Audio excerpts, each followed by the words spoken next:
Happy New Year, Iowers, and welcome back to another episode of InformOverload with me, your host, Matthew Stephen. On today's episode, we're going to talk about Meghan taking on the title Princess, Leonardo DiCaprio's newest fling, and the missing leader of Scientology. In light of the bombshell claims made in Netflix's Harry and Meghan docuseries, and with Prince Harry's much-anticipated memoir just weeks from release, there's been renewed calls from royal fans for the Duke and Duchess of Sussex to have their last remaining titles stripped. To recap, after their decision to step down as senior working royals in 2020, Harry and Meghan Markle were banned from using their Sussex titles commercially, although they still technically have them, as well as their HRH titles, with critics now saying these should be removed too. But according to Ingrid Seward, the editor-in-chief of Majesty magazine, Meghan could well be on her way to adopting a princess title, which we're pretty sure trumps Duchess anyway, right? Speaking on the Royal Beat podcast, Seward explained that royal protocol dictates that Meghan could take the princess title followed by her husband's first name, which is actually Henry, not Harry. The royal expert said, "I don't think anything will happen to the titles because if they lose their titles, Harry is still prince by blood, and Meghan, instead of being the Duchess of Sussex, would be Princess Henry. Even though Harry has never used Henry in his titles but instead going by his childhood nickname, Meghan could still adopt his name if their title changed." Nevertheless, Seward thinks a title change for the Duke and Duchess of Sussex isn't necessary.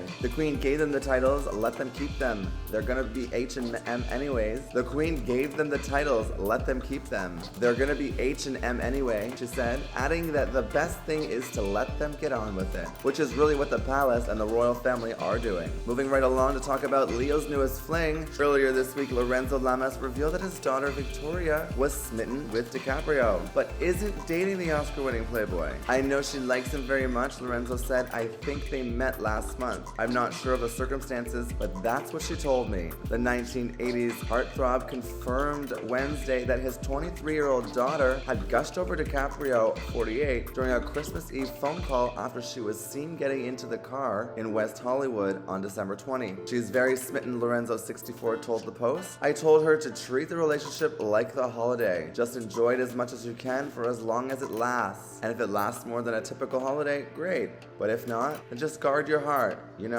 because she's very young." But about 15 minutes after that, Lorenzo called the Post back after apparently being admonished by his daughter, who he said just wants to keep everything private. "I only talked to you because I felt it would be a positive thing, but she does not feel that way," Lorenzo admitted. "They're friends, they're not in a serious relationship," he continued, "and I just want to be clear." Lamas then characterized the connection as a friendship, noting Victoria and DiCaprio had met in a social environment rather than a romantic one. Asked if Victoria was still very smitten with DiCaprio, Lamas replied, "Yeah, smitten, but they're not dating. She's fond of him, obviously, but they're not dating, and she does not want that out there because that would be really bad.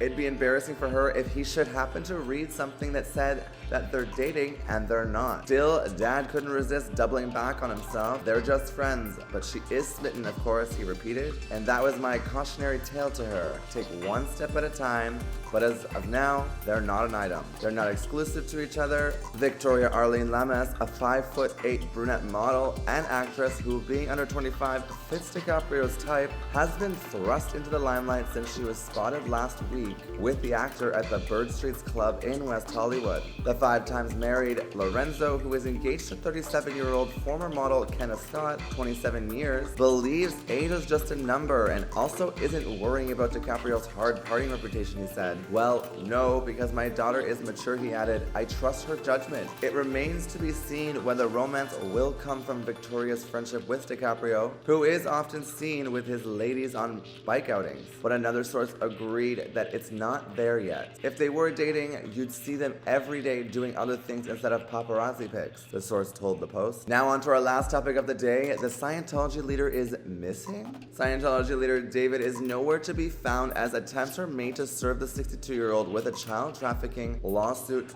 that names him as a defendant. According to public court documents and the Tampa Bay Times, the court documents show process servers attempted to serve papers to the leader 27 different times over the past few months in the Clearwater, Florida area and in in Los Angeles to no avail. A document filed in Florida court on December 13th read, "There is more than enough evidence to demonstrate that David has intentionally concealed his location and erected obstacles to evade personal services of process." The Church of Scientology's public affairs director, Karen, told Fox News David is not running from the law. She declined to comment further on the pending lawsuit. Former Scientology church members, husband and wife, Gowan and Laura Baxter, filed the lawsuit after claiming they were forced into labor on Scientology boats as children after signing a $1 billion-year contract in exchange for little or no money. Paris reportedly left the church in 2009, and Gowan and Laura Baxter left in 2012. In addition to the trafficking allegations, Paris alleges was the victim of repeated assault in her youth,